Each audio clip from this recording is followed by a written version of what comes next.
Good day, Ma'am Christine. I am Grace Ann Blanco of the HRTV. This is for oral quiz for Ge106 Science, Technology, and Society. And in this video, I am going to explain the different issues in science, technology, and society by supplying the definition, three examples and description, the advantages and the disadvantages. So let's start with the information age. The information age, all of us already have a basic knowledge about this. When we are going to say information, it means that we have an easy access for the informations that we want to know or we should know. It is described by the change from traditional to an economic based on information computerization. Information age is also known as digital age or new media age.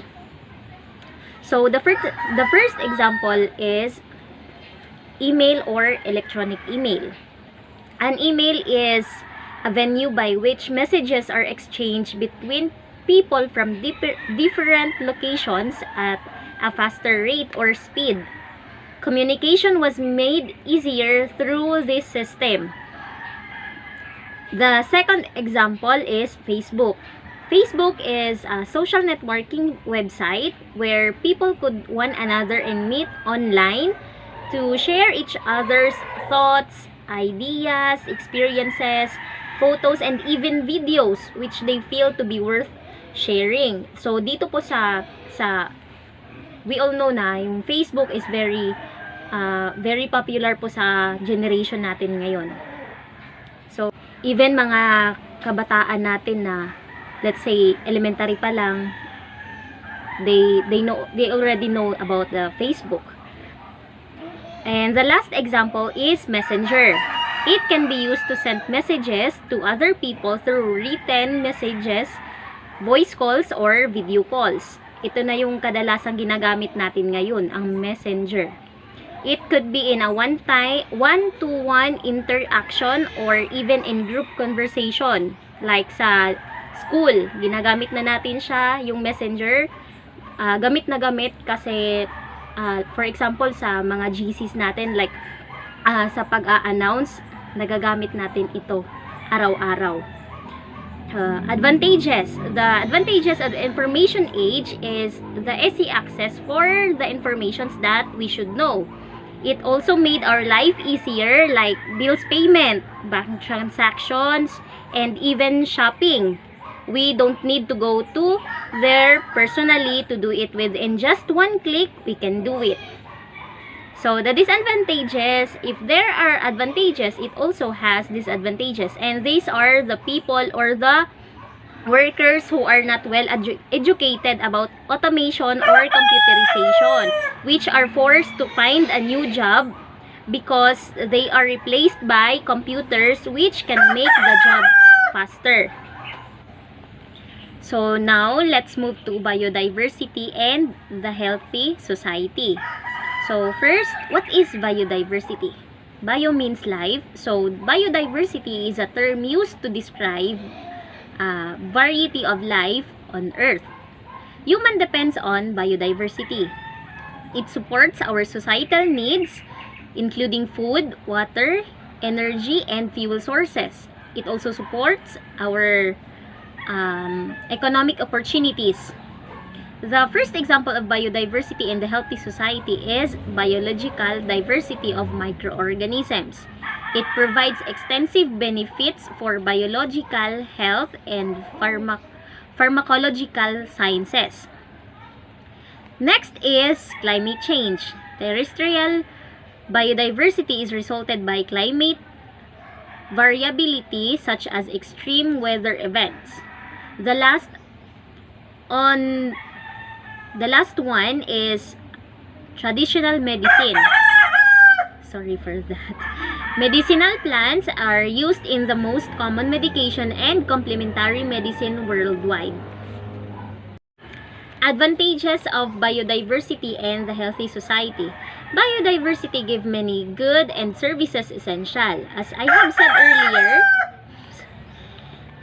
As I have said earlier, it supports our societal needs. It can contribute to secure the livelihood of all human beings. And the disadvantages is if we lose biodiversity, there is health consequences. It means we are losing the food, water, and so on. And if we lose these resources, it can create the conditions responsible for morbidity. Okay, for now, let's move to the nano world. From the nano world, it means very, very small. Nano world is the world's leading supplier of light microscopes, revolutionized human understanding of natural world. It allows researchers explore materials and alter individual atoms. The first example for nanoworld is the carbon nanotube body armor. This material is much smaller, lighter, and stronger than steel. It is designed for law enforcement officers and military personnel who are exposed to a lot of gunfire. The second example is the solar panels. Solar panels are those devices that collect the sun rays. It is used to lower the cost of electric. The last one is bandages. Bandage is a fabric that is normally applied to protect the wound from infections. Advantages. Nanotechnology will continue to produce new technology or materials. It can also be used to improve access to natural resources because we can clean up the air pollution by this. Disadvantages are possible threats to security, privacy, health, and environment because in today's world, it is not impossible. The last but not the least issue is the gene therapy. So first, what is gene therapy? Gene therapy is a strategy for treating or curing diseases by altering a person's genes. The first example for this is the plasmid DNA. It is possible to genetically design circular DNA molecules to carry therapeutic genes into human cells. The second one is the human gene editing technology. These are to disrupt harmful genes, meaning to say, like for example, may lahi kayo na ayaw mong mahawa ang next generation nyo sa family nyo.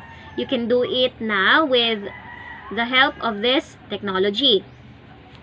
Bacterial vectors. Bacteria can be lessened to avoid diseases and then used as vector to carry therapeutic genes into human tissues. So the advantages, in an attempt to cure sickness or improve your body's ability to fight disease, gene therapy replaces a broken gene or introduces a new gene. The disadvantages, many studies have shown that this therapy can have serious health consequences including toxicity, inflammation, and cancer. So that is the end of my explanation. Thank you for watching.